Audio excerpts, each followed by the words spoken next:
Hello, everyone. Welcome to Beyond the Outer Realm. I am your host, Michelle DeRoche. And of course, my guest at the moment is MIA. So I'm assuming tech difficulties because he's always right on the money. So at least I hope that's what it is. I hope they think it's anything more serious. Anyway, we are broadcasting live on the United Public Radio Network 105.3 FM and 107.7 FM in New Orleans. So there's a few changes obviously coming to the show, and obviously here, new intro. The main show will also have a new intro. So we're really, really pleased about that. And I'm looking forward to all the good stuff coming along with all of these new changes. Anyway, so today, and maybe I'm hoping that Mark will just pop on when he's able. If not, we're going to have some fun anyway. But the topic of discussion, of course, is in search of ancient civilizations, lost technology, out of place artifacts. And I find it interesting how things just seem to be resurfing. So don't mind me, I'm just sort of going solo here and trying to figure out everybody's popping in. So thank you. So the Earth has slowly been giving up her secrets. We have a lot of new modern technology, and incredible discoveries are being made because of that. And it could essentially rewrite history as we know it. But it would seem that most of what we've been taught through mainstream religion, education, things like that, are maybe half truths, or are they just, we didn't know? I don't know. I kind of lean over to the first a little bit. But not everything has been known. And again, little doubt that our real history, has been kept from the mainstream. And maybe there's good reason. Maybe there is incredible hidden technology there. Or maybe it just seems that, we just keep resetting, right? I'll leave that one right there. But we were told stories about ancient people and civilizations. How many of us grew up with the myth or the tale of Atlantis, different things that were believed to be made up stories through folklore. Realistically, they existed. If we're getting into a lot of the indigenous stories and oral history of many cultures throughout the world. But it is exciting now because we know things are coming up. So I thought what might be kind of interesting is if we just let's start with Anunnaki. That's a big one. A lot of people lean to the fact that this is maybe the missing link. No, maybe it is. But they were believed to have possibly been responsible for the creation of our civilization. And again, maybe that missing link that people have been looking for. And it's something that definitely would have been considered taboo. Hey, everybody, I see you all. I love you. Mwah. So maybe they were responsible for it. And at the very least, the advancement of it, which is a possibility. They allegedly came from another planet in our solar system, which has a 3,600 year elliptical orbit. So they allegedly genetically changed mankind so it could be used as a labor force to mine gold faster. Possibly, for sure. But allegedly, the first modern human created by the Anunnaki roughly 450,000 years ago, so hybridized mankind with their own DNA. Okay, so we're getting into 19th century while exploring the ruins of Ninwai, and I hope I pronounced that properly, made a discovery of 22,000 clay tablets. 22,000 clay tablets. And it was discovered upon translating these tablets that similar stories were found in the Judeo-Christian Bible stories of the Great Flood, Adam and Eve. And according to the editor from Flying Saucer magazine, where I took some of these articles from, an otherworldly message appeared in the 1947 issue of also Fanatic Stories, Flying Saucer magazine, 1958, by the way. The article was written by an individual under the pseudonym Alexander Blade. and was allegedly a message from the Anunnaki. And the message was as follows. So again, this is from an article taken from Anomalian. We are already here among you. Some of us have always been here with you. Yet apart from watching and occasionally guiding you whenever the opportunity arose, we have been confused with the gods of many world religions, although we are not gods, but your fellow creatures, as they put it, as you will learn directly before many more years have passed. Remember, this is 1958. You will find records of our presence in the mysterious symbols of ancient Egypt, where we made, ourselves known in order to accomplish certain ends. Our principal symbol appears in the religious art of your present civilization and occupies a position of importance upon the great seal of your country, which in this case was the United States of America. It has been preserved in certain secret societies, founded originally to keep alive the knowledge of our existence and intentions toward mankind. We have left you certain landmarks placed carefully in different parts of the globe, most prominently in Egypt. That's kind of cool. So that's the Anunnaki, and we have to look at that and kind of go, okay, it's concrete. Well, if it goes back to the ancient Sumerians, and I imagine yes, absolutely. Oh, and without further ado, our special guest is no longer MIA. Whoa! What happened? You know what happened again, don't you? We got the timing wrong. It's not 7 o'clock over here. Oh, you bumped the other way. It's 6 o'clock. Yeah. Oh, yeah. wow. You're 5 hours ahead of me. So I figured, you'd be right on it. All right. I got the little message, that popped up in my messages, and I'm like, panic. No. All right. See, it's that. Yeah. See, we went ahead an hour. So we're 2 and you guys are still there. Yeah, we're still there. That's what's happening, you see. Yeah. Well, glad you made it. As always. Yes. I figured it's a tech issue. What is it? So this explains. It's neither of us. It's the fact the world doesn't operate the way it's supposed to. I don't know why they do this with time. It makes no difference. It really makes no difference. But there you go. I know, it's very frustrating. Yeah. So yeah, thank you, Polly. Yes, and Mark says, yes, it is 6. It is 6 over there. It's not 7, it's 6. It's 6. Okay. Well, I guess I'm going to have to get used to all of this. Yes. So, oh God, so many of you guys are all in here. Thank you.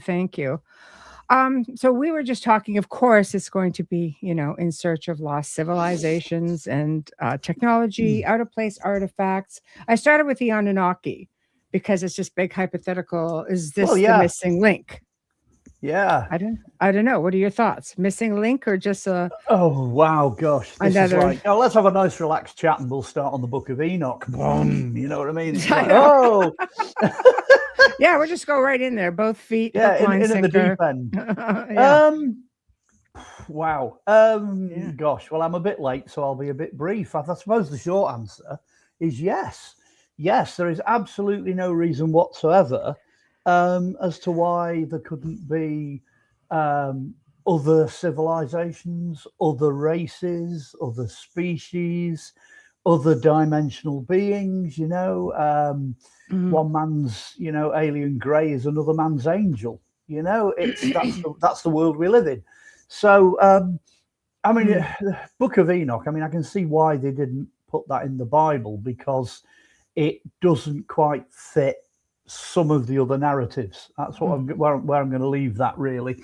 There are thousands of other reasons, but it's ironic because it does get quoted. It gets mentioned in the New Testament a couple of times, and there's a few references to the same subject matter. Well, it's in the Ethiopian Bible, which yes, well, they've got 88 books, and we're stuck with 66. So I'm just in the process of trying to get hold of a copy of the Ethiopian Bible because I want to see what the differences are. Great. Yeah. Well, you just got to be very careful because we've got lots of bogus adverts popping up now on Facebook. Yeah, and all they're trying to do is get the money out of you. So I will eventually, from my local reputable book dealer, I will acquire a copy. But I am aware of a lot of the differences. A lot of the other books they've got, by the way, just turn up elsewhere. They're not in our 66, but they are out there. You can find them if you dig around. Enoch being one of them. But then there's this question: is it Enoch 1, 2, 3, or 4? Which book are you talking about? I know. Yeah, there's quite a few of them. But yeah, back to the Anunnaki. There was a book a long time ago now, probably 1990s, I think it was, called Dinotopia. Does anybody out there remember Dinotopia? Okay, I do.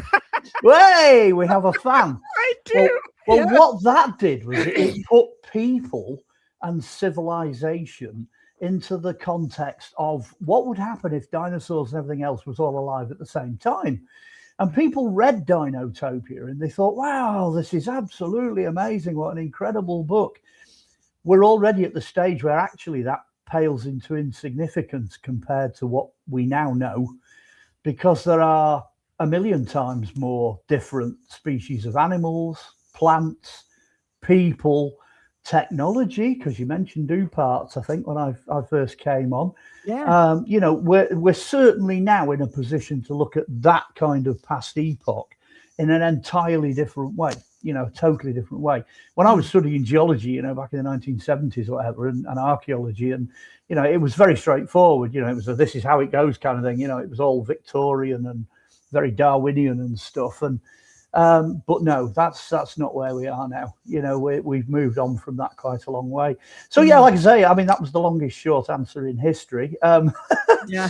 So the answer is yes. You know, I don't see any reason why there couldn't have been a sort of a super race, if you like. I mean, the Babylonians, you know, they mentioned some of their kings. I think if you look at the Babylonian king list, I think it's either the first 6 or 8 kings. Something like 225,000 years they lived. Well, it's the ancient Sumerian list that they deciphered. They found like crazy times. Like each king was going like 28,000 years. I'm like, yeah, that's it. And even in the Old Testament, I mean, they didn't mince the words with the figures in that either. You know, there's people living well over 1,000 years, even after the flood. You know, 900. well, Noah, what was he, like 800 and something years? Yeah, yeah. Crazy. So you know, it's not uncommon. I mean, that was regarded back then as an early death. You know, oh, he's only 900. It's only 900 years old. You know what I mean? He had loads to go yet. Yeah. So you know, we've got this idea that without chaos, decay, you know, the downward spiral that the planet has clearly gone on, and you know, for whatever reason, things just don't last as long as they used to do. You know, and we know that as a fact. You know, you look at some of the recent dinosaur discoveries, some of these really, really big fellas that they're digging out now, the Supersaurus. They must have lived a huge amount of time to get to that size. One would think. Yeah, Carrie says, well, she goes, I read a comment in chat about dragons. Maybe the original and dinosaurs could be hybrids of them. Well, this is where it gets really interesting. Go and have a look in the book of Job. If you have a look in the book of Job, it's an interesting book. And the reason I'm mentioning it is because it's something everyone can do. You can all just dash out, get into the Old Testament, flick through to the book of Job. I think it's somewhere around about chapter 33, 34, 35. And the idea is that Job is having a bit of a ding-dong with God. So God eventually turns on Job and says, just a minute, mate, you know, I've done this and I've done this and I've done this. And you can see this huge list of things that God's claiming to have done. And it gets better and better and better and better and better. You get into the 30-something chapters and you think, well, it's coming up to man, isn't it? You know, we've got to be the peak of everything he's ever done. You know, forget that, because he then starts to go through in those chapters. Dinosaurs, you can pick them out. You can very clearly see that he's got land dinosaurs, air dinosaurs, and waterbound dinosaurs. And he's chatting to Job as if Job can see them. You know, they're both in the same world. So you're into the world of Dinotopia now. They're there at the same time. And man is ultimately the last word. You know, he does get the last word. But the dinosaurs come a very, very close, you know, second, third, and fourth to us. And some of the details, which, you know, are in there, Old Testament, so it was written, you know, 3,000 years ago. Some of the details match exactly what we know of modern day fossils. So, you know, down to little things like, you know, maybe there is a possibility some of the dinosaurs could have, you know, blown off fire.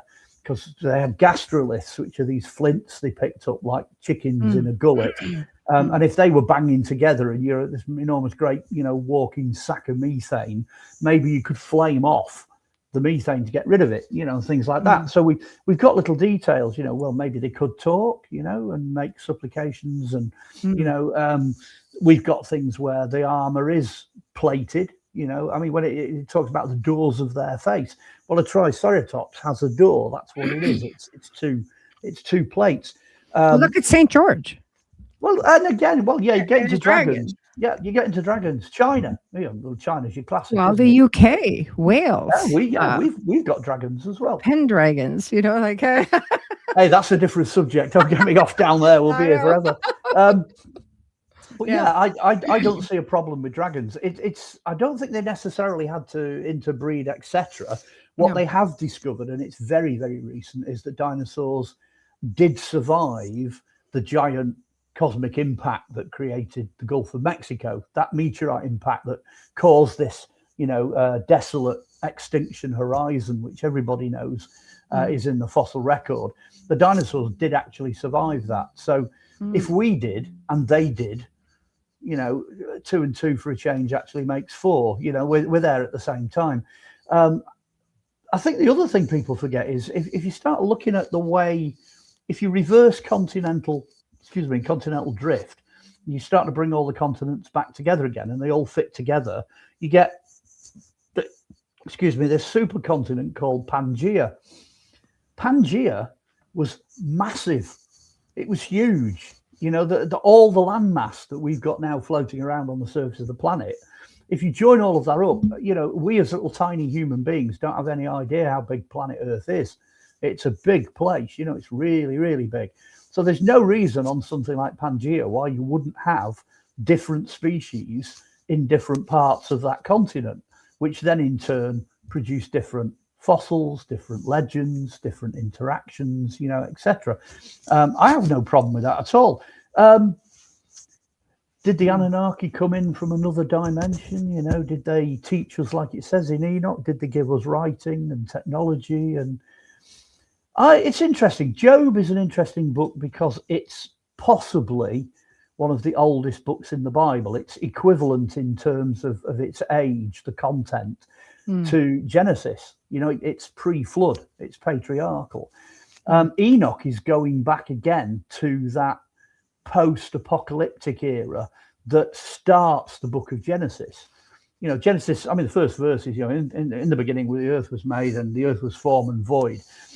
There's actually, the next verse is much further down the history of planet Earth. There's already been a disaster that's turned it into form and void. I think it's the Hebrew words tohu and bohu, which means destruction as a result of the judgment of God. So actually we're starting off with a world that's already gone, it's gone. And that's where we're coming in at Genesis.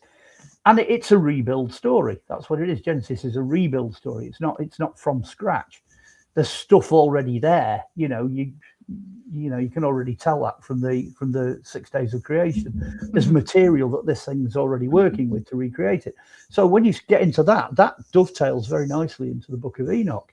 The Anunnaki come in after that, so they are in themselves post-apocalyptic. That's not to say there haven't been a number of apocalypses, because there has.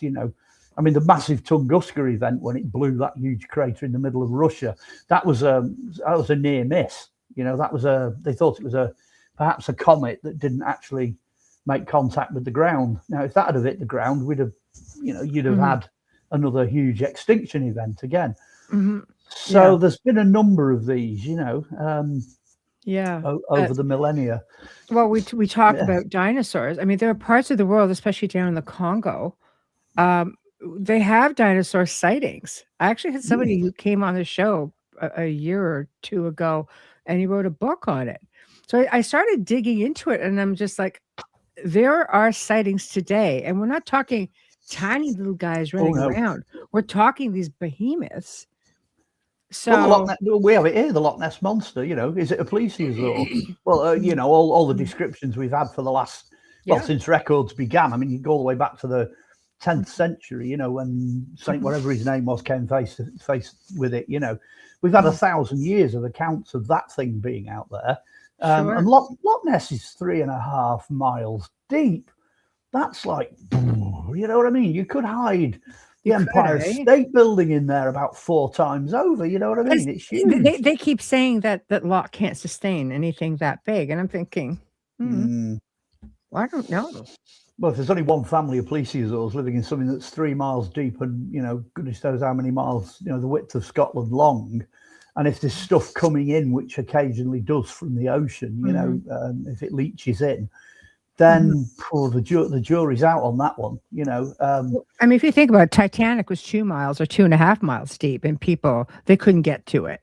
No, you know, so it's very, very possible that why not 3.5 miles deep is bloody. Yeah, you got like you've got a whole family of plesiosaurs living there, you know, and they see this thing, they see this radar thing coming in from the surface. They're like, right, lads, off we go. Let's go to the other end of the loch, you know, boom, off they go. You've got no chance of finding them, none. And the ocean, I mean, get out in the ocean, that's even more crazy. I think it was was it a Japanese scientific expedition that very recently managed to film the giant squid, the kraken. Well, I think Discovery Channel did some big thing on the giant squid. See, that's something that would have been considered completely out of place or completely cryptid. And here we have it now. This is a real life thing. They brought it to surface. They've examined it. Yes, it exists. And they don't think its tentacles would be strong enough to take down these big ships, but in size it was pretty big. But who knows back then? Dinosaur size, everything was behemoth size. I mean, it makes me laugh because they recently, I think some fishermen caught one. Yeah, and it's huge. I mean, this thing they've got, the body is the biggest part of it. It's just got like tiny tentacles at one end, but the body's massive. So they eventually, I think it took 9 of them to get it onto the ship. So they pulled this thing onto the ship. This is very recent. This has only happened in the last 12 months. They got it onto the ship and they decided it was a baby. Yeah. So well, where's mum? You know, where's dad? She's just a baby. I know. Yeah, it's only it's tight. It's like the size of a bus. You know what I mean? But it's maybe a minibus, size of a minibus.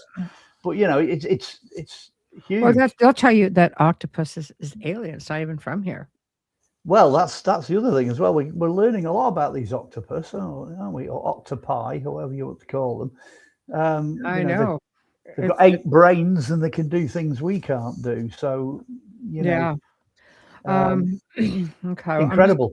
I just want to make a couple of comments on that. There are video evidence from private homes, I guess on the CT cameras, that show what looks like smaller bipedal dinosaurs running through their yards. But there's also people like whistleblowers that have come forward and said, oh, you know, underground bases, and they've got these little guys. Okay, well, they're getting there. Keep them up, block them up. Ever since the advent of AI, you've got to be really careful, especially with night vision some of footage, these, some of these go back a while, but it's still CGI. You know? Yeah, honestly. Yeah. I mean, back in the 1970s and 80s, you couldn't do it, but you can now. You can now, for sure. More so now. Michelle and Mark, I had somebody tell me years ago there was an island in Australia, she believed, where they had dinosaurs roaming. They've certainly had prehistoric plants from Australia. We've actually got one. There's one growing over here in somebody's back garden. I don't know how it got planted there. And it's just a one-off, like, you know, there it is, sat there, this fossilized dinosaur tree, and it produced fruit this year for the first time. So they're everywhere. It's just, and again, be very careful with what the geologists say, because they come out with all these fancy names for plants, you know, like vitis and stuff like that. Well, vitis is ivy. So actually the percentage of fossil creatures that have survived is very high when you start to translate them out of, you know, industry speak, geological speak, get them into modern day English, and you're quite a shock. I mean, horsetails are a living fossil, you know, ivy's a living fossil, ferns are a living fossil. Yes. You know, by the time you start cranking it up, virtually everything is, you know, everything is somewhere else is turned to stone. That's why I like amber, you know, when you get really old amber, where you like the resin and you can actually see things.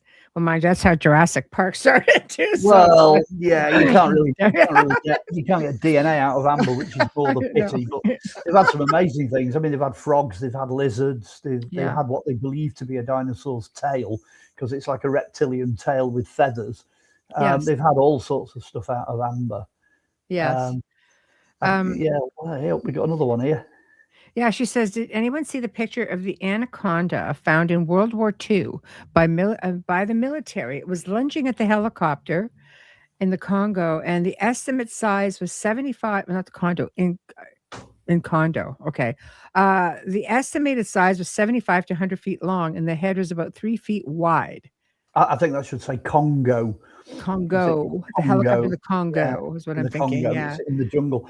I've seen quite a lot. First time. Yeah, I backed up. I've seen a lot of footage of that. Yes, and about 90% of it is CGI, I'm afraid. So I don't know is the honest answer to that. So but if you speak to the people in the jungle themselves, especially in the Amazon, they will tell you that those snakes are out there, and there has been encounters, genuine encounters, probably over the last couple of 100 years, since people have been going in there. If left alone, they'll get big. Oh yes, huge, absolutely enormous. Yeah. What seems to have happened, I mean, Genesis talks of a flood. Well, all that water must have come from somewhere. So when you do a computer model where you've got that water up in the atmosphere, then the whole planet turns into a greenhouse. And also a lot of the stuff, the destructive stuff that causes aging, so, solar radiation and stuff like that, doesn't affect the ground, our level, as much as it does now. So things are probably getting smaller because the environment we live in is more aggressive, and it's less conducive to things growing to that kind of size. I don't really subscribe to evolution. Yeah, things do change and they can evolve in the short term, but in the long term, I think devolution is what we're seeing. Things are generally spiraling down, and when survival becomes an issue, things do get smaller. It's a lot harder to survive if you're bigger. Yes. She said it was an actual a report. The picture is a grainy black and white about the snake in the Congo. So it's an actual old photo. Well, as I say, there's enough information out there to back up the fact that they're there. So I'm not disputing the fact that it's there. I do think there are giant snakes out there, that get to a colossal size, but a lot of the footage that's put forward nowadays is, everything's questionable. Yeah. There's a great one of a light aircraft flying over a river, and you can see this snake basking on a the riverbank, and I'm pretty convinced it's CGI, that one. But, there's a lot of them. Yeah, some of them are massive. So as we get through and we start getting into some of these ancient civilizations, I find it interesting. As I sort of opened up the show with, is the planet giving up her secrets? Because now we have all of this crazy technology, which we didn't have then. That can help find some of this stuff, and things are being discovered. And as they're being discovered, especially the pyramids, like, oh, it's a mountain. No, it's a freaking pyramid. Okay. Yeah. That's just kind of the way it goes. Yeah. But, and with that, people are, archaeologists such as yourself, people are wandering into places, and they're starting to do the research, and they're finding so many other things like petroglyphs and all this incredible cave art, and it's all over the place. And well, I've got to say, hats off to Eric von Daniken. I mean, it's a shame we've lost him. So let's give him a name check, because he started off by saying, okay, we've got all this stuff. What is it? I mean, his job in life was to question it and say, okay, maybe the establishment has got it wrong. So as you rightly say, from the 1950s onwards, so 50s, 60s, 70s, etc., 80s, 90s, people have been looking at this stuff in some detail. Yes. Put into that the internet, so you've now got all these people talking to each other. Put into that the new technology. Yes. And I don't think anyone now can sit there and say, well, we were all isolated little pockets of human beings. We've got so-and-so over in the jungle, and so-and-so over in the Arctic, and so-and-so down in Australia. And no, that's nonsense. That is absolute demonstrable rubbish. There is no way, absolutely no way, that human beings on planet Earth have stayed isolated. It's provable that we're not isolated. Right. Picking up where we left off, if we were all on the same continent, if Pangea kind of came back together again, we're all on the same continent, then clearly there's no problem communicating. Yes. I'm not saying you're not going to jump on the back of a brontosaurus and go thundering off to the next zone. Oh, why not? Why not? Maybe that's what they did, but things like, and this is where it gets interesting: mathematics, language, symbolism, which you mentioned, architecture, pyramid structure, etc., astrology and astronomy, because the sky is still the same.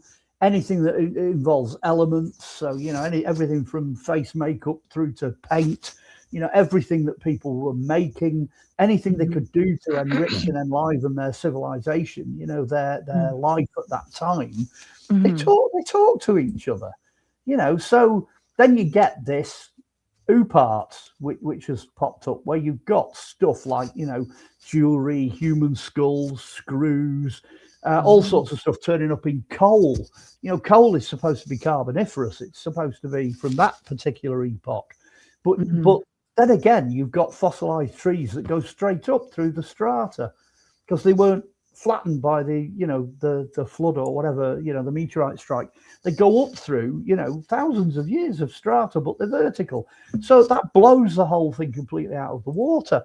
And I always go back to what was it now? There's a magazine that used to be around. I've lost it. I've forgotten it. Reverend Lionel Fanthorpe used to be in the program for it. Anyway, it'll come to me in a matter of hours. There's a magazine that they put together that specialised in looking at parts and strange stories.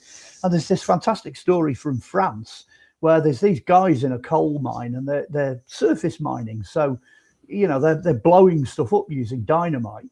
So they blow this coal face up, and what staggers out but a pterodactyl? And surprise! And it lived for a few hours and then it died because it couldn't survive in our environment. And it dropped. So, but it's known, for example, that frogs, anything that's amphibious or reptilian, can drop the heartbeat down and they can survive for a long period of time in hibernation. Now, that's just a really extreme example of 40 times. I wondered if it was 40 times. It's 40 times. That's what that comes out of. That's one of those, something found in coal measures stories, but they had cooking pots, they had jewelry, they had all sorts of stuff. The silver vase came out of coal, stone bowl. By the time it's sort of racking up, you're thinking, hang on a minute, there's a whole display cabinet of stuff here, and that's just at that time and place. That's true right across the board. I was sent some photographs in the 1990s from a lady who went on holiday in America, and she went over to some Native American Indian reservation over there with a museum, and she photographed this display case, and she sent me a photograph of a Bronze Age bronze axe, identical, and I mean utterly identical, possibly out of the same mold as the ones we get here and right across the whole of Europe. Wow. And that is a new story. I mean, I couldn't tell you where that photo's got. It's in my file somewhere, but I've got it. It's not a particularly good photo, but you can see the axe. Yeah. There are hundreds of stories like that. Something popped up on the Facebook the other day about South America. Some guy was out diving and he found this shipwreck, and he pulls up 2 Roman amphora. And there's this black and white photo of him with these 2 Roman amphora. And they're very clearly Roman, proper, full on, you're talking Julius Caesar type, amphora. Yes. And then everything to do with the discovery of that wreck was lost. It was destroyed because it didn't fit the narrative. This is going back to 1950s, 1960s. So those stories are 10 a penny. There are hundreds and hundreds of them. And the more I've done archaeology, the more I've, sort of been around, because I'm not a spring chicken anymore. So stuff piles up, you start to get more information. You're eternal, Mark. Stop it. Yeah. I'm going to turn into a fossil and still be here in 10 million years, But But yeah, the more you get to hear, the more you realise I'm getting sent stuff all the time. You know, right, just, right.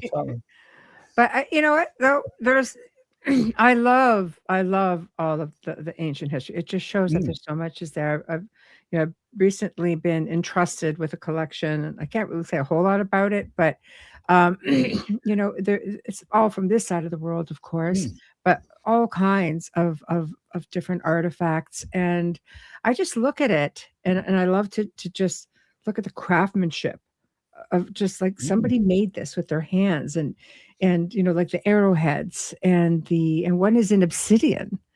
Well, that's another one of those universals, like mathematics, astrology, and all the rest of it. All over the planet, it doesn't matter where you go. People are bashing flint. They're bashing it into certain shapes, and and the shapes, the function, and the techniques are the same. I know you can look at different products and say, well, you know, it's slightly different shape over there, or it's a bit bigger. But the gist of it is the same, right?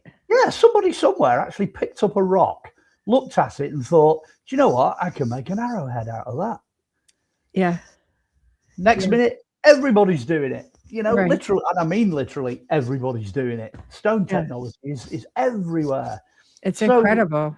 Yeah. One of these days, I'm going to bring it all together. You know, I'll start, because I mean things like ocean traveling. You know, building ships, hunting techniques.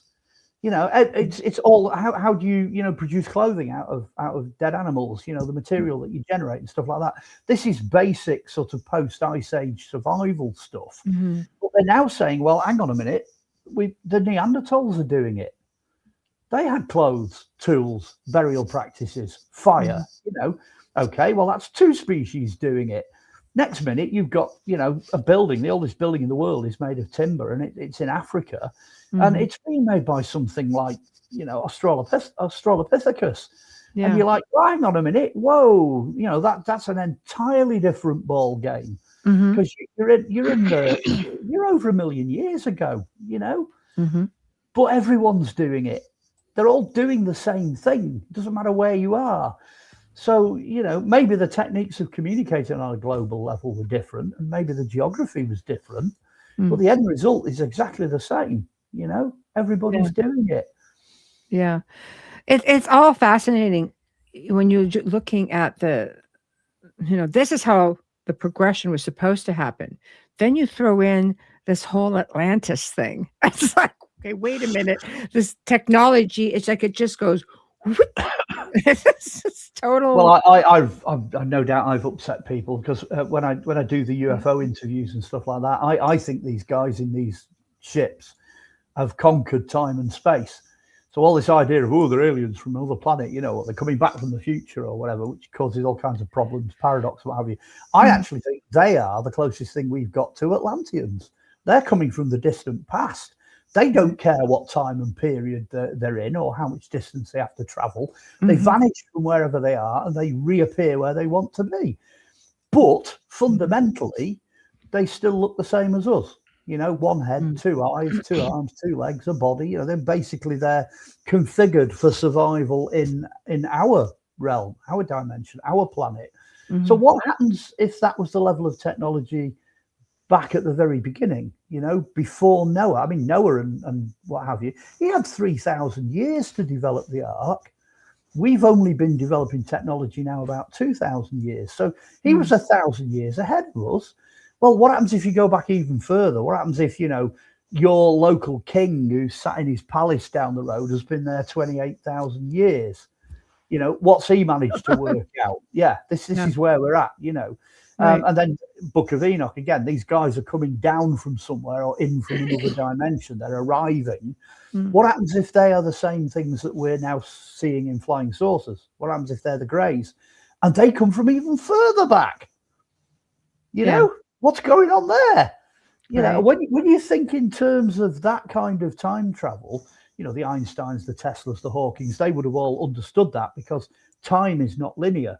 You know, time folds and it bends and it changes. And if you can somehow get to grips with that, then it becomes irrelevant. There's no time. There is no distance. There is no now. Doesn't exist anymore. Everything exists at the same time. And at the same time, nothing does. So you can go anywhere. You can do anything. Now that'd be the Atlantis I'd be talking about. You know, that's super technology. They're not little blue crystals that glow and everyone goes, oh, isn't that no, nothing like that. I mean, it must be Atlantean quartz, you know, and it's like, no, whoa, wait a minute.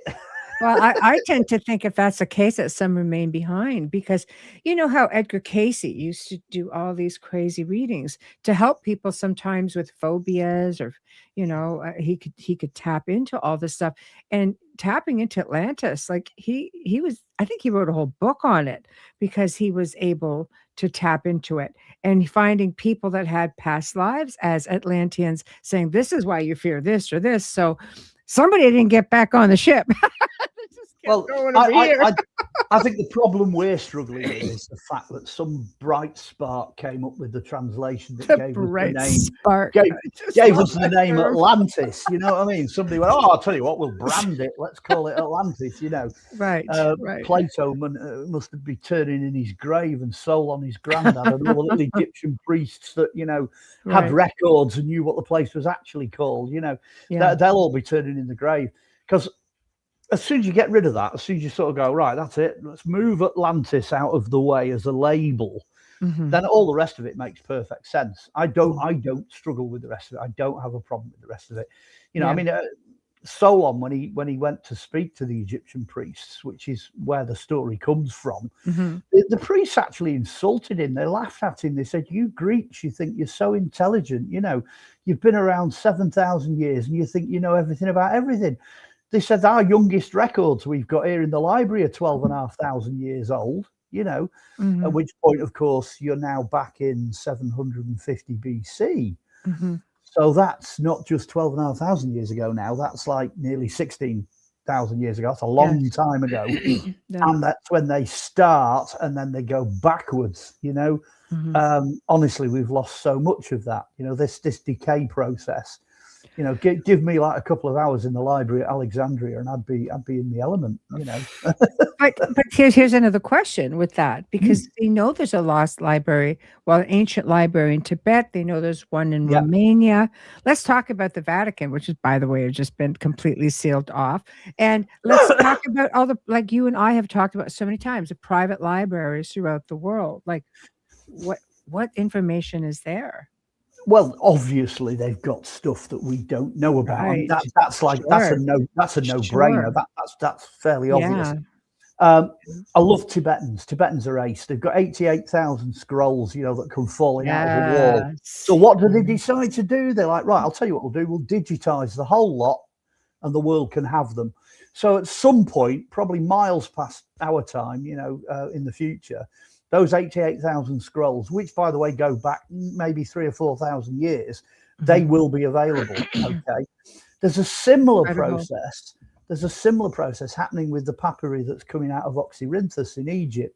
They're getting so much stuff coming out that it's taking them ages to translate it. So you've got like a reenactment, if you like, a replay of the Dead Sea Scrolls. Well, all that's coming available now.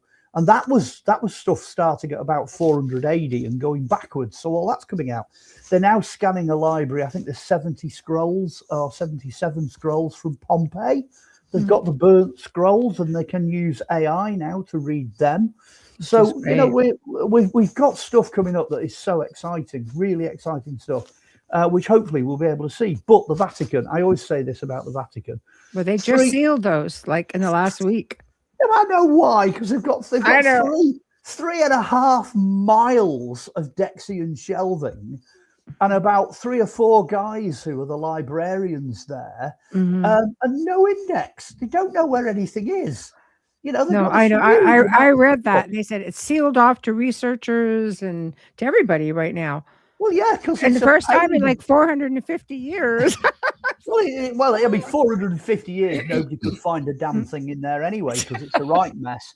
It's not like the Da Vinci Code. It's not all these nice, you know, air-sealed tanks filled with. Oh, forget that. No, it literally looks like my mate's garage. You know what I mean? With metal shelving, and honestly, nobody's got a clue what's down there. It's just a mess. So it's not a conspiracy theory. It's just, you know, what the hell are we going to do with this? You know, there's just more here than we can do anything with. If they had an army of 100 people that was constantly photographing and scanning, and, you know, there's probably 1,000 years worth of work down there. which just goes to show that actually you can overdo it. You know, I think the Vatican in 2,000 years have kind of overdone it a bit. You know, they've got a bit. Can you imagine though how much would have been lost if they hadn't? Well, as an archaeologist, it's kind of lost anyway because nobody can get near it. That's my objection with this idea of, we'll just photograph it, excavate it, record it, and that'll do, and then we'll build. But aren't all even museums like that? I think there's more in the basement of museums than there are on display. Yeah, by the time you've got like towing the party line, so you're not really sure what anything is anyway, and people are trying to sort the mess out, so it's just overkill. And then you've got this idea, well, something could potentially go wrong. So like, how long will it take to scan? What's going to get damaged? Who can we get to do this? And you've just got the same perennial problems coming round again, which is how does anybody anywhere ever get at any of this stuff, because you can't handle it, you can't see it online, there's not enough people to photograph it. It's that is the veil that we have to pierce through, the grey mist, the black cloth that covers everything. It's not because it's not out there. I mean, I am absolutely positive, 100% sure, if I went to Vatican City and I went and knocked on the door and I went, this is what I'm looking for. I'm looking for whatever it is, the Gospel of Philip or whatever.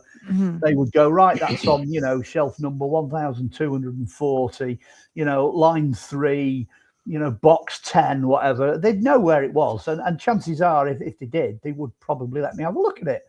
But then they'd want to know why. But that's only fair. That's kind of the industry. I'm an archaeologist. I'm here to donate my time. Well, yeah, and of course the first question would be how good's your Greek? Mark is never seen again. Well, that'd be it. It's lost in the world of the Vatican archives. Yeah, there'd just be a little shriveled up skeleton in a corner somewhere, surrounded by piles and piles of books. I would never be able to leave a place like that. Just if you could actually decipher what's there, it's just like, I mean, if you love history. And I love history, it's almost like you just can't stop. You learn something like that, you just don't want to stop. And when you have access to this, just kind of like, oh my God, this is amazing. Well, I always say to people, they always say, wouldn't it be great if we could travel in time and we could go back in time? And I'm like, okay, let's just pop back to the time of Jesus and have a look at some of the old documents. Hang on a minute, you've got Roman, Hebrew, Egyptian, Greek. And then you've got all the normal versions, the Attic versions of those, which are spoken and written in different forms.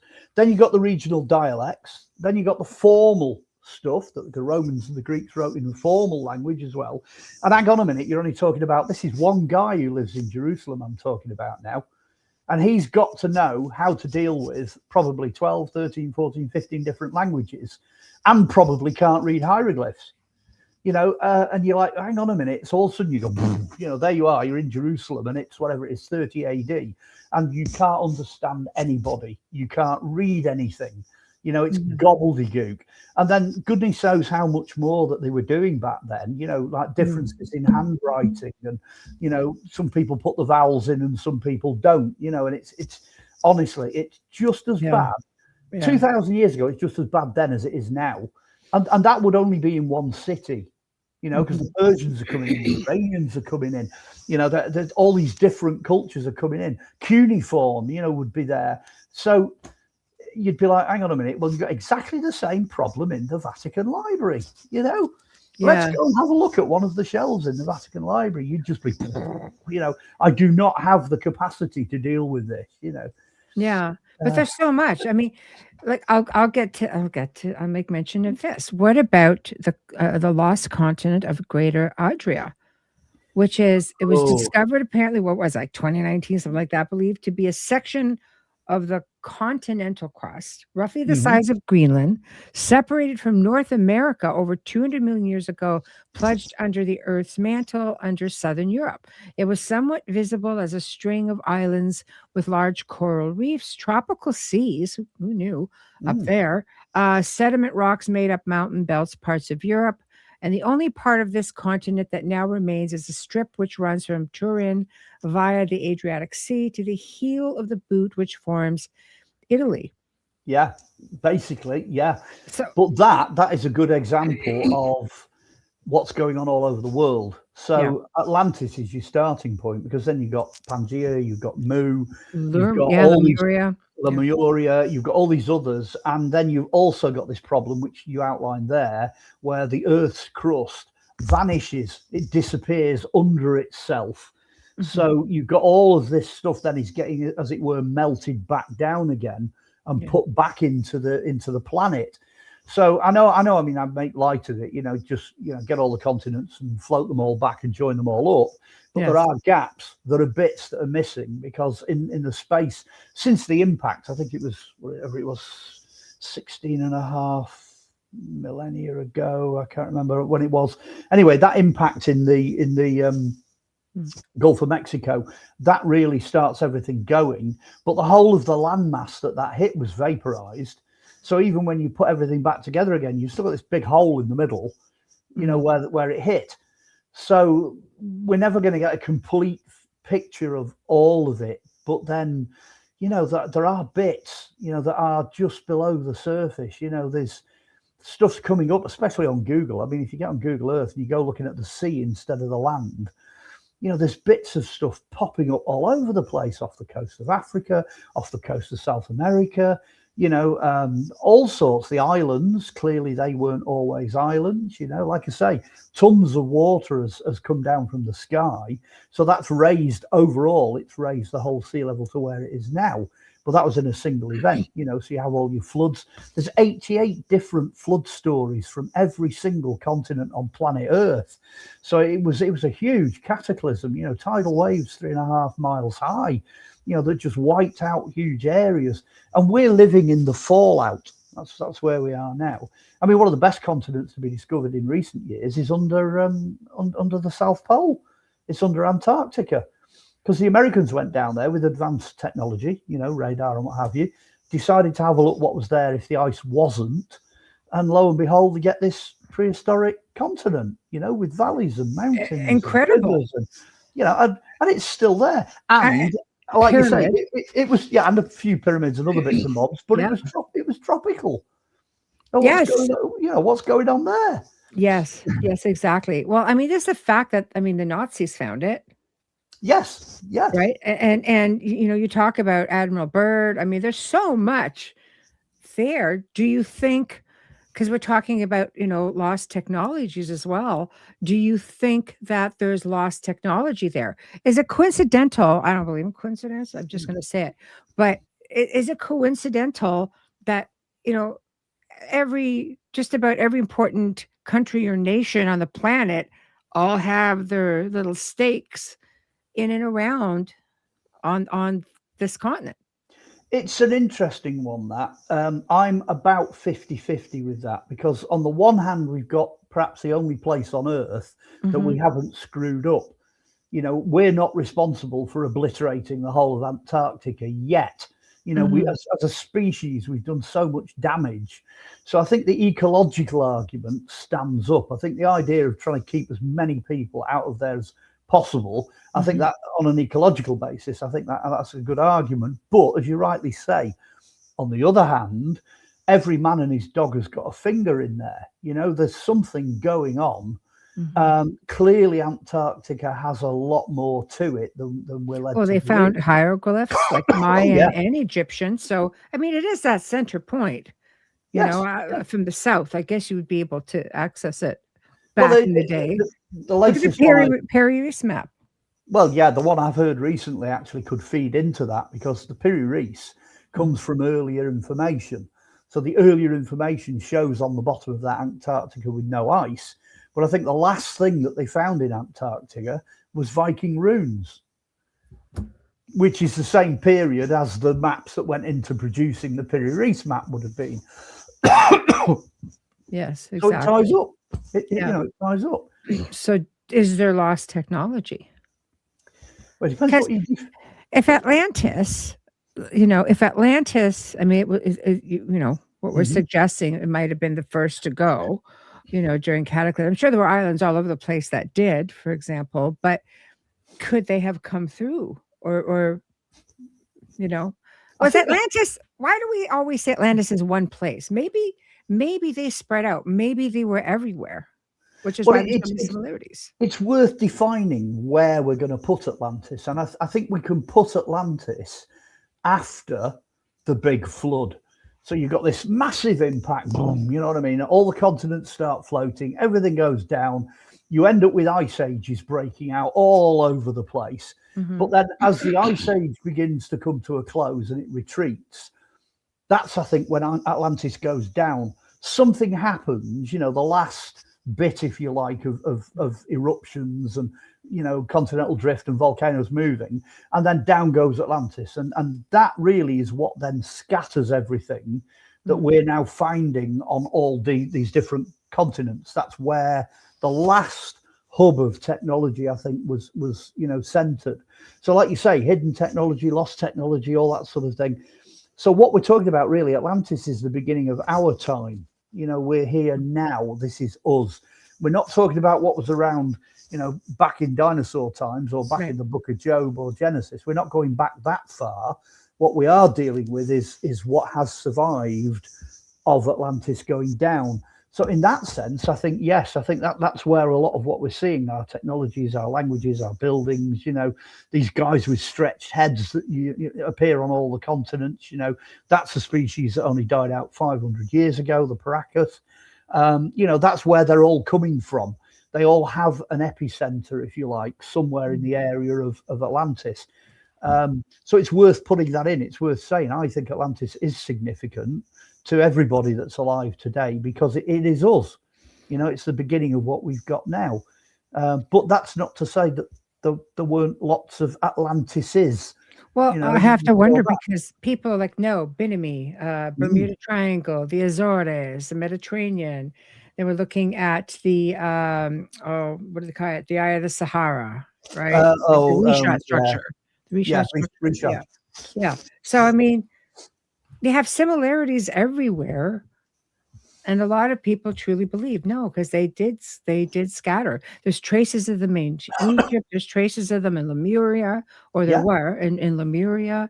And that's another one, you know, ancient Lemuria. Like, the technology was so similar to Atlantis, and it mysteriously vanished thousands of years ago. So, well, the Lemurian technology, actually, a lot of people think that that's drifted up into places like India. Yes. You know, with the advanced technology and advanced cities that they've found, Mohenjo-Daro and all that from very early on, you know, that's back with the dates of Göbekli and things like that. You know, and you've got these odd sites dotted everywhere that all seem to have alignments and mathematics and things in common, you know. Yeah, definitely. I'd just be careful with Atlantis, though, when you start to look at the detail, because it is very much described in terms of a Greco-Roman city. yes. You know, the idea of it being in circles, you know, going in with rivers and harbours and palaces and this, that, and the other. That's described in terms that I think people at that time would have understood. But well, even Alexandria, not as extreme, but you could see coming to the harbor, and then that could have been a thing. A lot of Roman harbours were built circular, you know, and with breakwaters that went out. So you're talking historically, though, there. You're talking that you've got to sort of put the Atlantis story in context. So, you know, there they are telling the story to people, and the people have got to understand the story. So it's done in those terms. But I think there was a lot more to it. I think there's a heck of a lot more to it than what has survived in that story, you know. I agree as well. And she says Dolores Cannon had an account in her book, Convoluted Universe of Clients, saying the Bermuda Triangle is a broken pyramid. So let's talk about pyramids for a minute, because they are all over the world. Absolutely everywhere, without a doubt. Absolutely everywhere. You can't go to a single culture, really, without there being something in it that is either pyramid conscious or a pyramid. You know, and several of them, like Egypt's got over 200. People don't realize they've got over 200 pyramids. China, they've got all kinds of pyramids. Well, China have got the biggest, and I think they've got the largest number on planet Earth. They've got more there than they have in Egypt, far more. Okay, see, there you go. And then the largest is what, Bolivia? Something like that. They just found one. There's one big one in Russia. Like, well, we had them here. We had them in Wales. There were two pyramids that were, so, you know, and what are they? We know they're not tombs. Oh gosh, I think they're on a number of different levels. Yeah. When they first started to theorize about the Great Pyramid of Cheops, they had this interesting idea where they combined everything. And if you're old school, you'll understand where I'm coming from. So you could stick a body in there and it wouldn't rot. But at the same time, the shape also sharpens blades. It is electrical, it's gravitational, it's mathematical, you know, and then it sits exactly almost to the meter at the center of the north, south, east, west landmass. So it's literally the navel of the world. It's, you know, bullseye. It's absolutely in the middle. Then you've got energy grids coming out from it, you know. Then you start looking at it from a light point of view. You know, there was a black pyramid and a white pyramid and a pink pyramid. And it bounced the sunlight back into.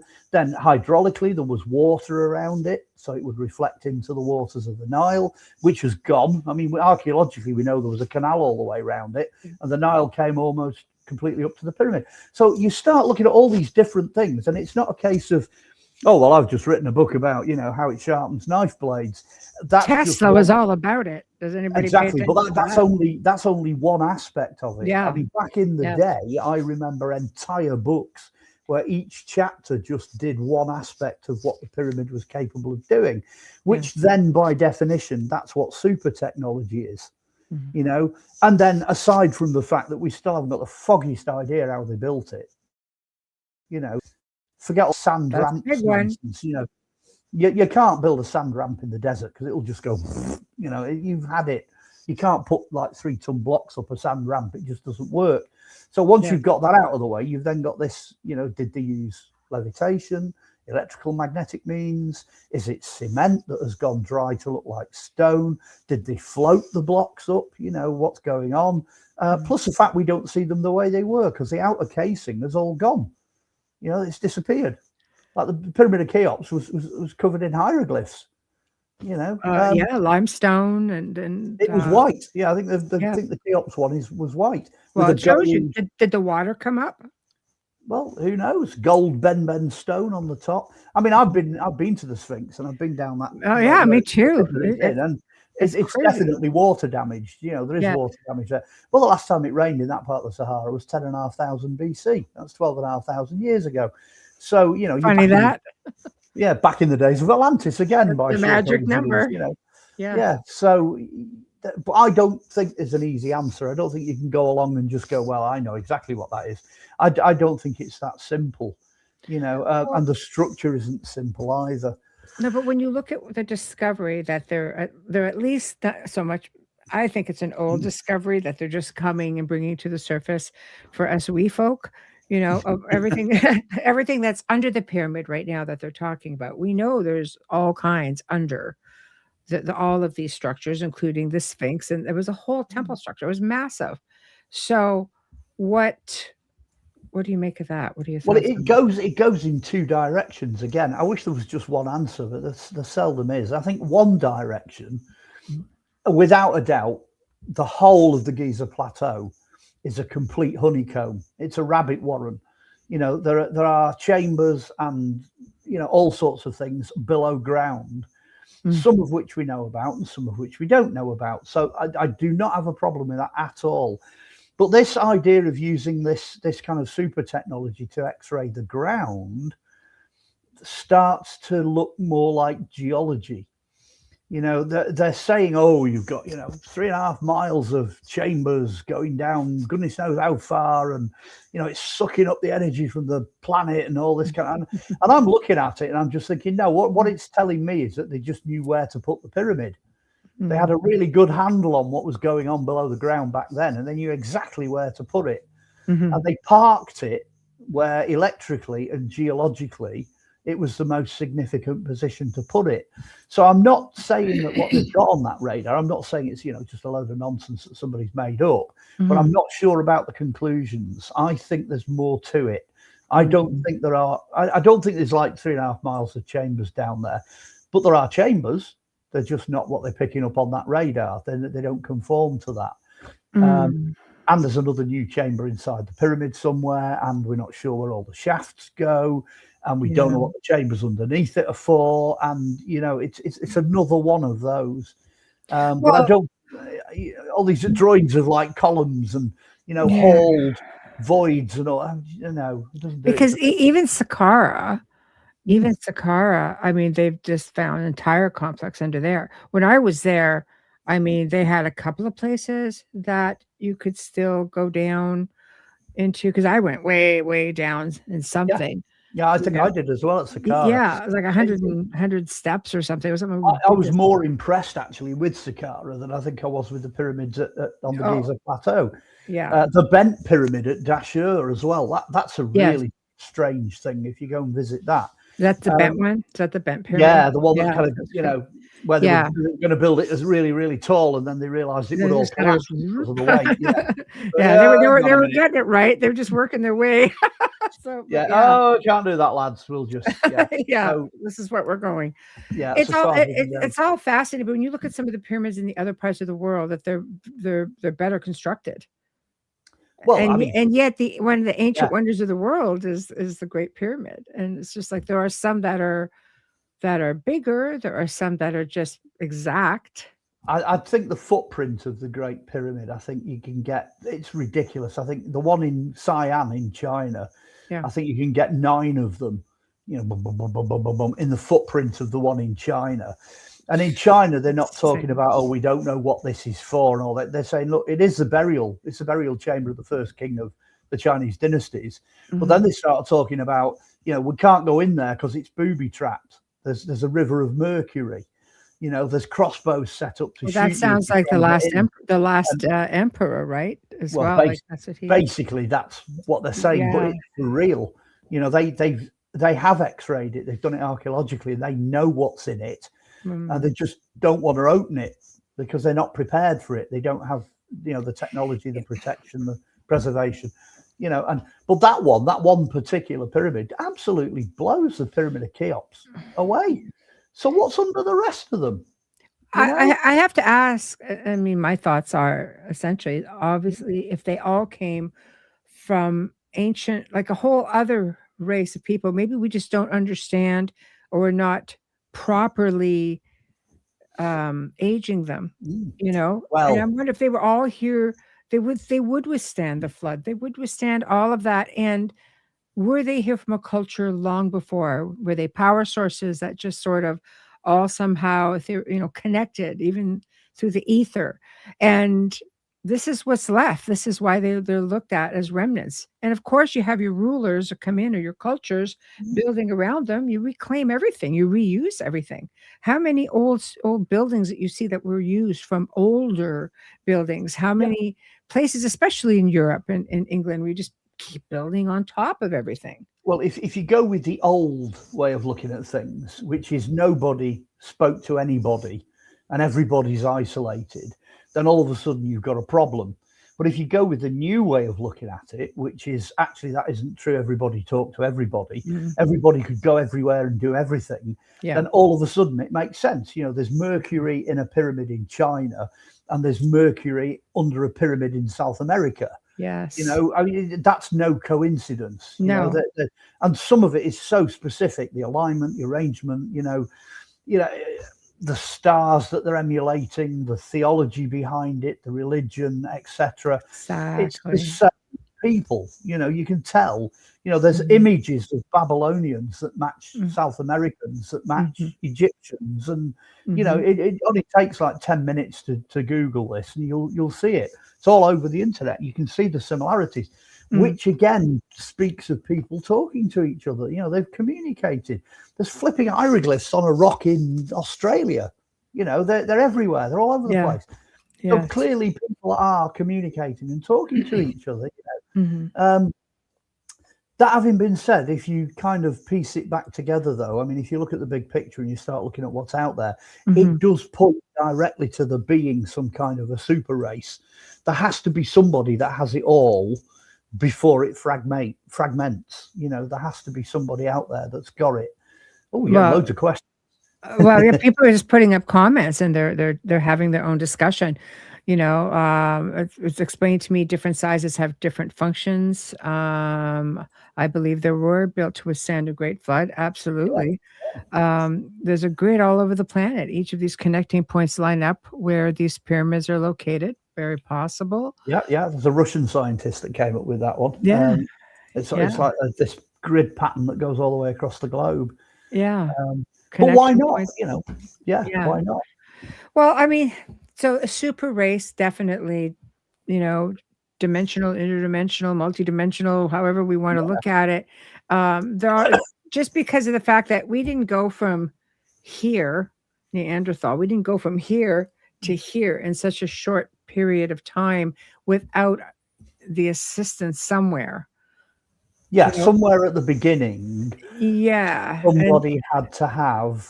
Yeah, I think so. That gave us a big push, but not in the sense of evolution. No.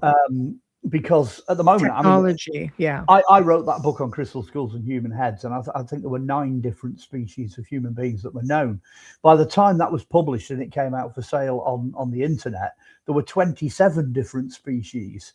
The last time I actually went out and had a look, I think we were up to 32 or 33, and we're now heading towards 40. So there are 40 different species of human beings. You know, your Homo erectus, them all. They all have these different Latin names. You know, Java man and Florensis, Homo floresiensis, and they're all different. Everything from little tiny people up to giants. They're all over the planet of the Earth, and they were all here at the same time. You know, somebody, I think it was in Nature magazine, coined this phrase that it was a Lord of the Rings type world. So you had all these different species, all doing different things, all different skills, all different functions, but all alive at the same time. But somewhere in all of that is somebody who knows an awful lot about how to do an awful lot. Now, if I was a betting person, I'd say it's the guys with the stretched heads, the guys with the elongated heads. For the simple reason, some of these guys have got the equivalent to 3.5 of our brains in the same skull, so they're walking wet computers. Beyond skull binding, like we're talking skull binding, the real deal, right? Yeah, skull binding is our attempt to copy them. Yes, because we realized in the past that if you increase the cranial capacity, you increase a lot of the other things that you're capable of doing. So we tried to copy them, but the genetic version of them. If you're going to have a look at the Paracas skulls, forget binding. What's interesting with the Paracas is that they're giving birth to children with that shape of head already. When they're popping out. So, they are a species. There's no doubt about that at all. That particular species, I think, is a good place to start when you're looking for people that are custodians of the super technology. Also, the reverse is true. Their very existence proves the existence of super races. They physically exist, and they physically were capable of doing things that are miles beyond anything that we were capable of doing. Obviously their choices would have been different. We've just discovered nuclear power. What are we going to do with this? Well, we're going to scrap it because it's really dangerous. We're not going to do anything with it. Yes. So don't mistake the absence of something. Yes. It's not because they didn't have it. It's because they just chose to go a different way. I'm pretty sure the Neanderthals stuck to how they used to live right the way through. Homo floresiensis was still living the same way right to the very end. Different people, different choices, and they went about. Many cultures, the Dogon. Well, clearly the Dogon were people that they had access to things to do with the heavens and to do with the stars and to do with the planets. The Syrians. Yeah, but it would have only took someone like if you had a Paracas priest who was an astrologer. So he's coming from South America. He sits in one of the circular observatories, and he spent his entire life. Bearing in mind, he probably lived longer, so he spent like 100 years sat there observing what's going on in the heavens. If he for some reason ended up with the Dogon, and he was the one that went over there, and he was the guy that taught them, then they're going to advance. They're going to take a massive leap forward. But the question with the Dogon is why was it only them? Why did nobody else on that continent take that leap? Were they descendants of the the Syrians, perhaps? Who knows? I mean, it's not an isolated example. For example, when we got the Nebra Sky disk, which was found in Germany, it's Bronze Age. It goes back to about 1650 BC, and it's a circular plate, and it shows the Seven Sisters on it, which is this star cluster. Yes. 400 or 500 years later, the next depiction of them appears in Egypt. So what is going on? You know, I mean, it's not isolated. It's happening all over planet Earth. It pops up in one place and then it pops up somewhere else. That's substantial, though. There's so many ancient cultures that had extraterrestrial contact. And when you look at the technology, like Göbekli Tepe, for one, is one of the oldest. There's a whole bunch of tepes around there, and they're all even older. There's a one or two that one just got discovered that's even older than Göbekli. So, and they're not overly anxious to excavate it any more than they already have. So what's the story with these tepes? Because they all seem like, were they just covered over by the flood, or because there's a belief that they were intentionally covered over, maybe to protect them? Yeah. The general archaeological opinion now is that they were deliberately buried, probably because they went out of use. The other thing that's changed archaeologically is that at that particular period, which I think I'm right in saying is, I'm trying to think now, 12,000 years. Yeah, I think the new one they've just found is 13,600, I think. So that's even older.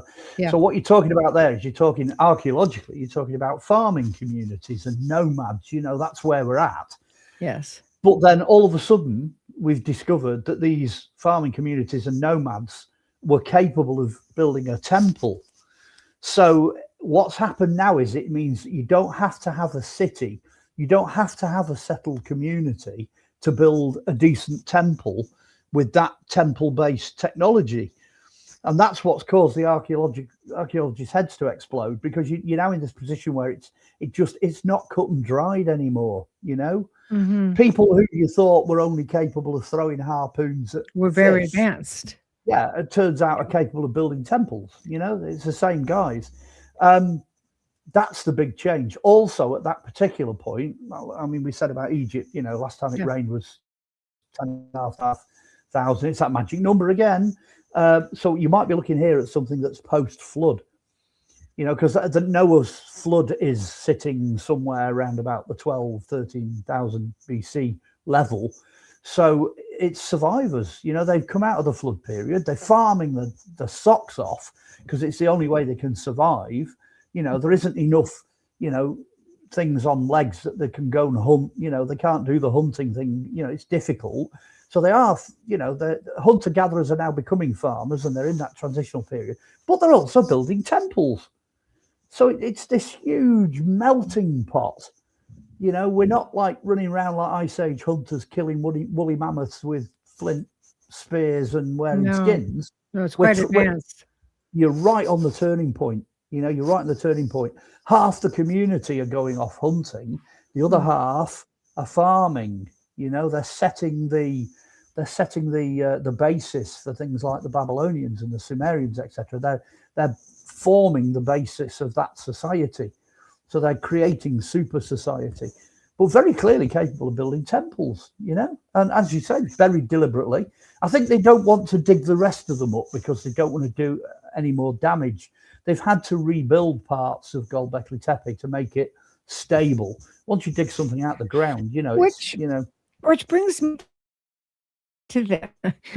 So you go to the trouble of rebuilding because you're trying to preserve it from more damage. So because it is a UNESCO site, right? So they come in, bury it up again and put trees on it. Well, yeah. Okay. Yeah. And it's since been removed because I guess the world went, what are you thinking? This is stupid. Take it down. Like, well, that's the other thing as well. It's where it is. The society that surrounds it, the country that surrounds it, doesn't always join the dots the same as the rest of us do, which again is the story of everything we've talked about. You know, somebody somewhere comes along and basically makes a mess of it. You know, yeah, well, that's a big mess because they put trees and the roots were starting to know. cause damage. So Yeah, you go to the yeah, trouble of repairing only to yet again yeah. Have the damage it same and problem then take again. it down. So I'm just going to be that guy. Do you think there's something more substantial underneath there that they were trying to hide? That it wasn't so much for future archaeology? Because if it's for future archaeology, would you have done something like that, which you know will destroy all the work that's already been done? I think they had a good argument up to the point of the trees. I think the idea that, well, we haven't got enough money, we haven't got the technology, we haven't got enough people, we haven't got enough time, you know, the world is a different place, you know, the weather's eroding it away, you know, the sand is blowing it away. There's 101 good reasons, but there's no reason to put trees on. Protected olive trees to boot. I mean, yeah, that was just a daft I didn't know idea. that, but that's interesting. You know, yeah. I have to say though, again, olive trees, they grow to great age, and they are designed to grow in that environment. So the idea of, like, you know, roots that go down for miles, they don't do that. They don't root for miles. They root in the surface layers, and that's how they survive, olive trees. So I don't think they're doing anywhere near as much damage as people are making out with olive trees, because I've run across them before, and they do live for hundreds of years. So if you were to plant olive trees and it grows into a mature olive grove, then no one's going to muck about with that, because it could be there 2,000 years. So, you know, pros and cons. Future archaeology in 300 years. I don't know. Well, you know what I mean? It's one of them. It's my brain kind of going, what? Yeah, I don't think it does that every now and then. They've not completely finished surveying the site either. So it was a super duper cock up, because, you know, the results come back and it's like, oh, hang on a minute, I've got some bad news for you. Then trees are going to have to go, you know. No, I don't think it all happened at once. You know, that's not how archaeology works. Yeah, but she says, Kathy says, isn't the Egyptian government going to disclose a massive discovery this year? I think I'm going to stick my neck out and say I think they know where Cleopatra's buried. I think that's a big one. There is the possibility, still bubbling in the background, that the ancient Egyptian library that was buried with one of the Ptolemies, that might turn up. They've been searching for that around the Giza Plateau for a hell of a long time.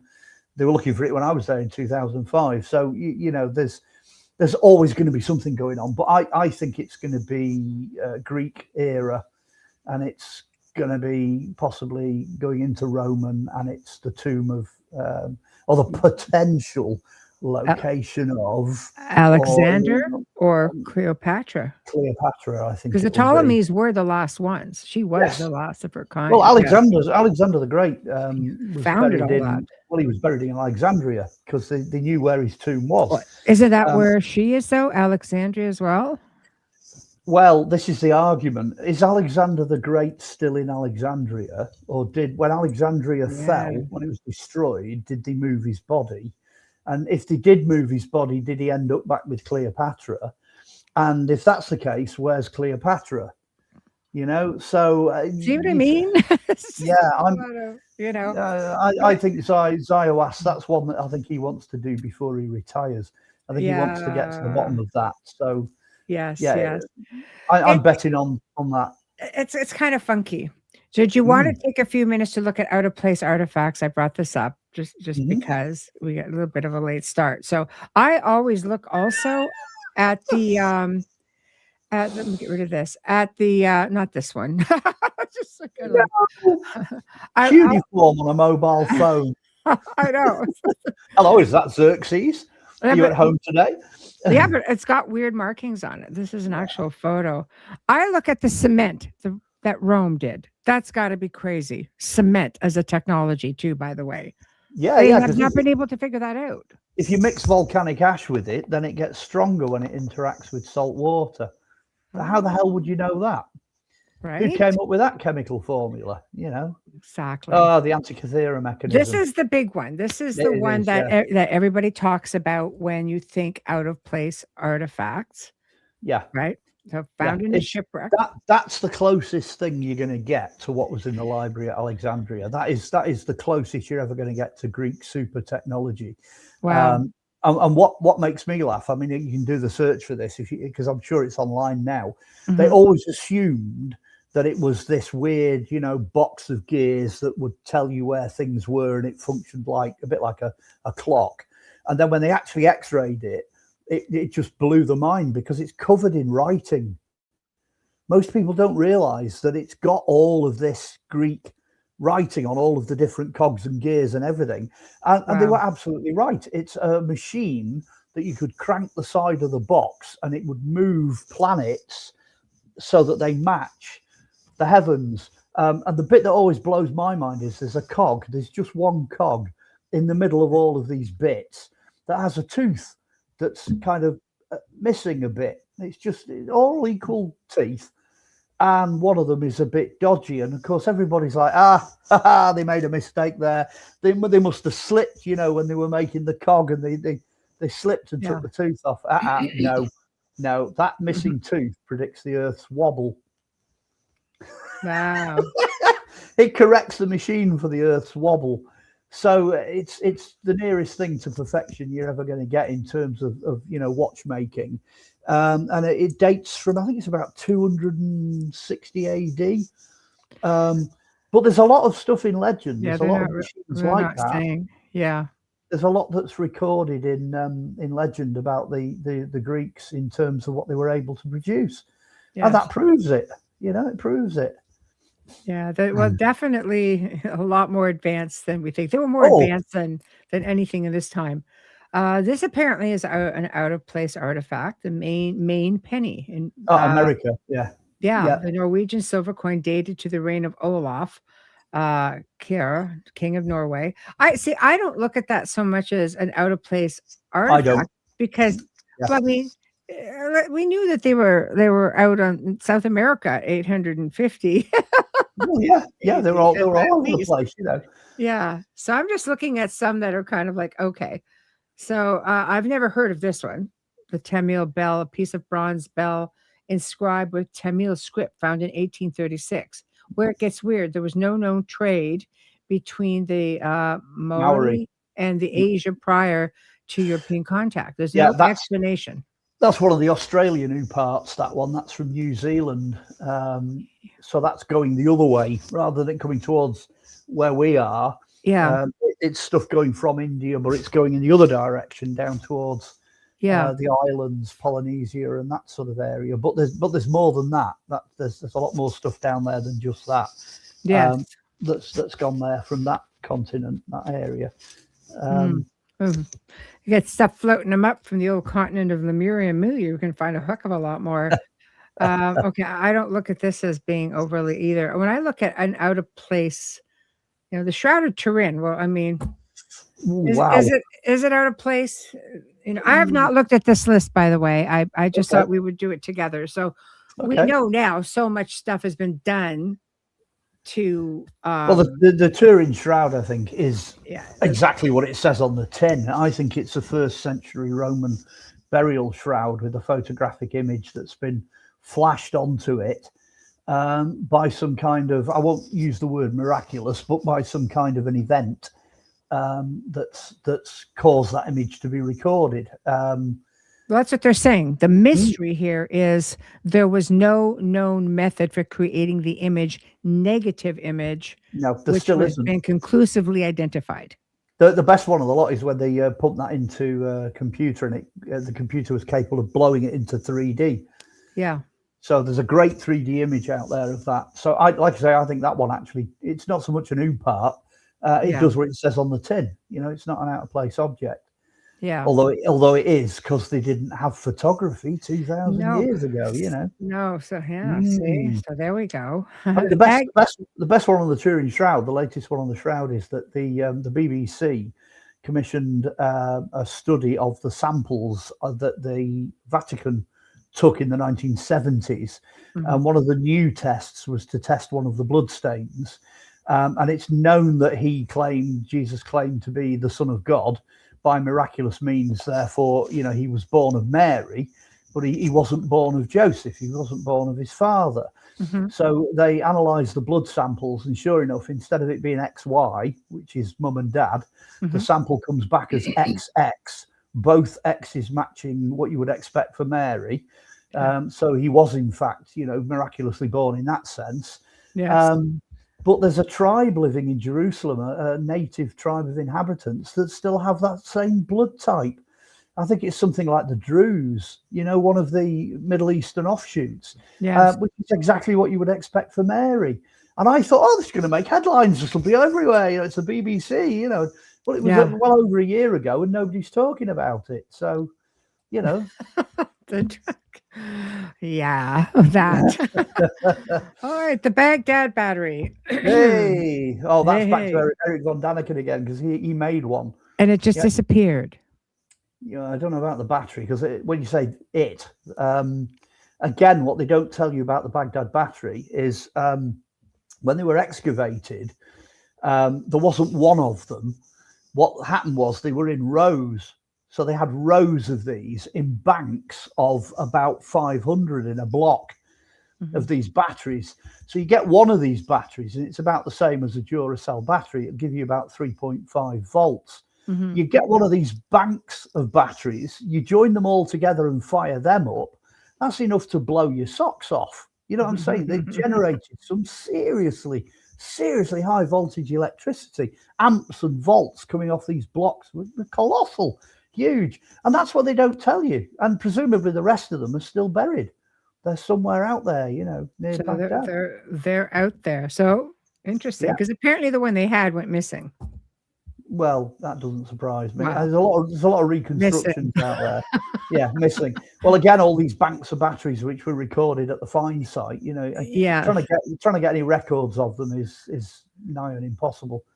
Here it comes. That's the one out of the coal measures, I think. Is it silver? Okay. The silver the Dorchester pot was a metal vase-like object that was discovered in two pieces after an explosion used to break up rock at Meeting House Hill in Dorchester, Massachusetts, 1851.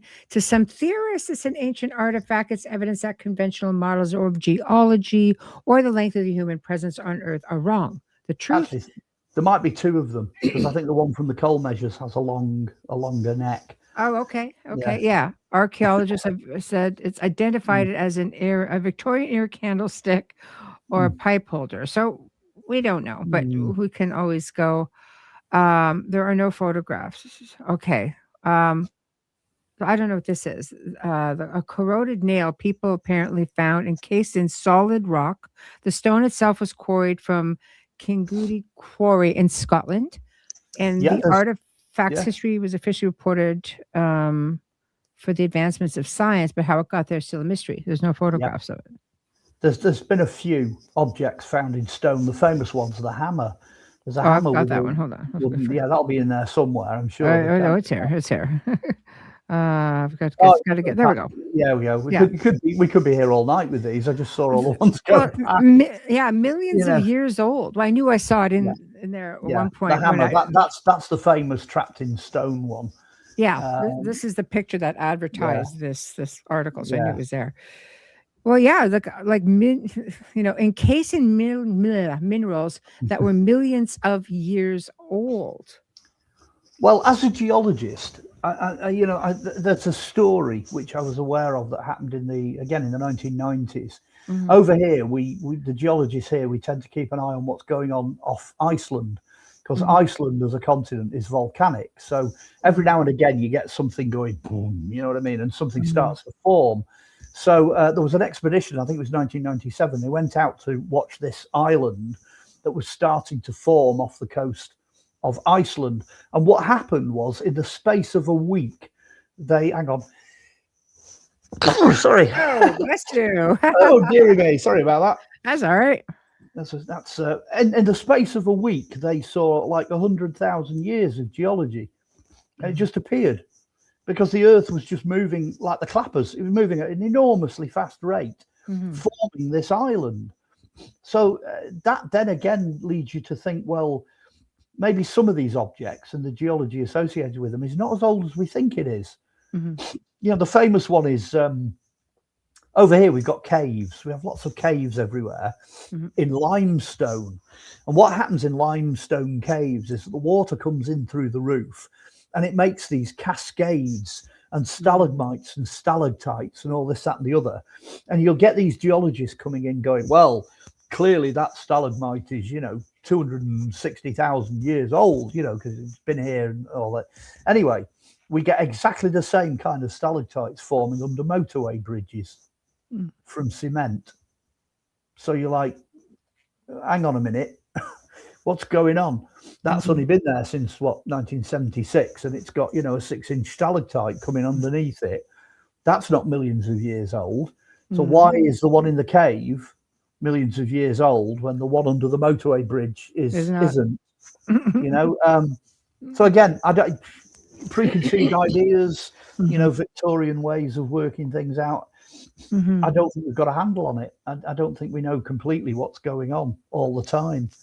There's so many out there. We could probably kill at least half of one of these shows doing just out of place artifacts and old mines that showed being mined 250 million years ago. Yeah. Do I feel a part 2 coming on here? Maybe.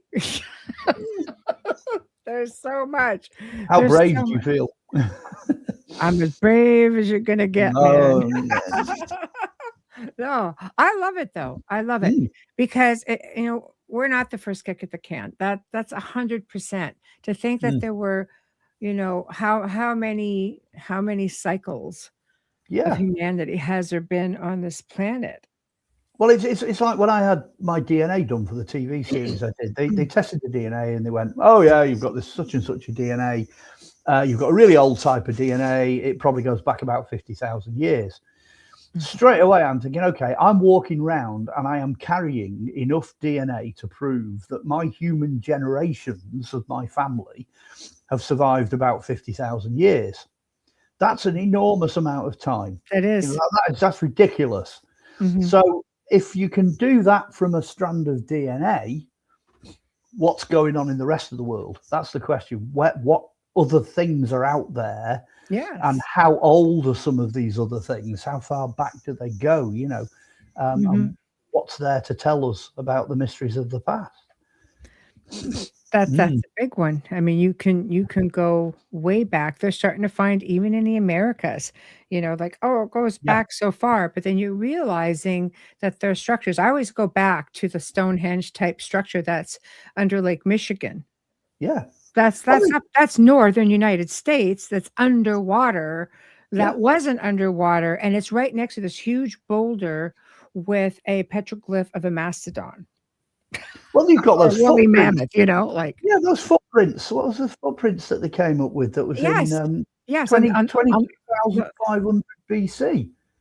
Yeah, that was in in the flats, the that's it. Salt flats. That's the one, and it looks like. Yeah. It looks like the guys that produced it came over the Bering Straits when they were frozen, post Ice Age, which, funnily enough, the DNA in some of the Northern Native American tribes, some of their DNA going back to about 18,000 years seems to indicate the same thing. Not saying that they're all like that, but, some of them clearly are. So there's a lot of people moving, Well, there from was. place to place. There's information surfacing now that the Aztecs, not only did they move, up into the Utah area of the United States, it's believed that it's where they initially came from. Yes. Yeah. They were moving. They were we tend to impose our boundaries on the past. And of course, the boundaries weren't there. So it doesn't really matter where you come from. All we're seeing is where you end up. Yes. So, they weren't Americans, they weren't Mexicans, they weren't Native Americans, they were just people. Yes.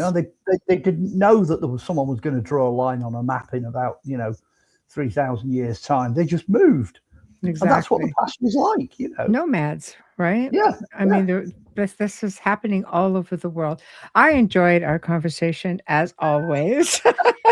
Oh, is it that time already? Oh dear. It is. Yeah, well, we went over, but I wanted for, for the time that for the faux pas, the time change. Oops. But at least I managed to get in here 10 minutes after the start time. I realized what was happening. That's all right. I figured you'd get it eventually. It might have been on the 7 o'clock mark, but that's okay. Oh dear, yeah, I'd only been on here half an hour if we'd have done that, but there you go. We got some time anyway.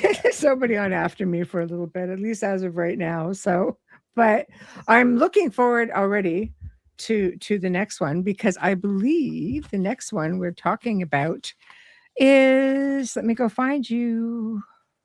Ooh. Well, just in the meantime, while you're having a look at that, I definitely feel a part 2 of this coming on at some point.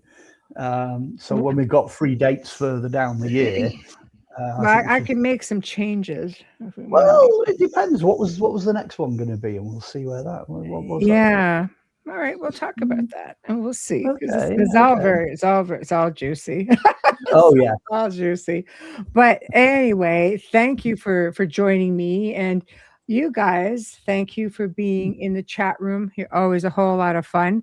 Tomorrow night, essentially on the Outer Realm, we're welcoming for the very first time Jack Bielik, and he's going to be talking about his book, talking about how everything works out.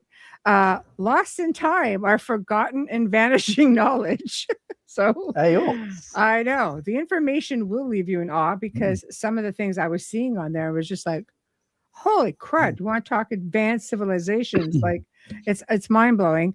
But he also really addresses the fact and the importance of preserving our lost knowledge, because so much of it has, like some of the things we were talking about today, it's just like, where did it go? How do you go from all of these really advanced societies, and we're nowhere near that? I mean, we are in some cases, but I mean, we still can't, we can't really produce a structure that is standing 1,000 years. If we do, we're not seeing it. Let's put it that way. Yeah. Someone's abode or castle or something, being built might be worth getting into. But anyhow, Wednesday night, Wayne Mallows joins me for another open discussion. And this time we explore the shadow people phenomenon. So who are they? Where do they come from? What do they want? And why are some of them aggressive? Why do some of them really just don't want anything to do with you and don't care? They're just there. So we're just going to sort of get into everything. So anyway, thank you all for tuning in. You have been listening to Beyond the Outer Realm on the United Public Radio Network, 105.3 FM from the Gulf Coast, 107.7 FM from beautiful New Orleans. Don't forget to catch me on Ethereal Encounters tomorrow with Carol Ann Iadarola. It's always a whole boatload of fun, when we get together. And we're going to be talking about the hitchhiker theory. That should be fun. So very paranormal, and yeah. So thank you all again. See you tomorrow afternoon with Carol Ann. We'll see you tomorrow night on the Outer Realm. And Elsa, hello. Wanted to say goodbye before we sign off. Nice to see you. All right, everybody. Good night if you're on the other side of the world, and good afternoon if you're on this side of the world.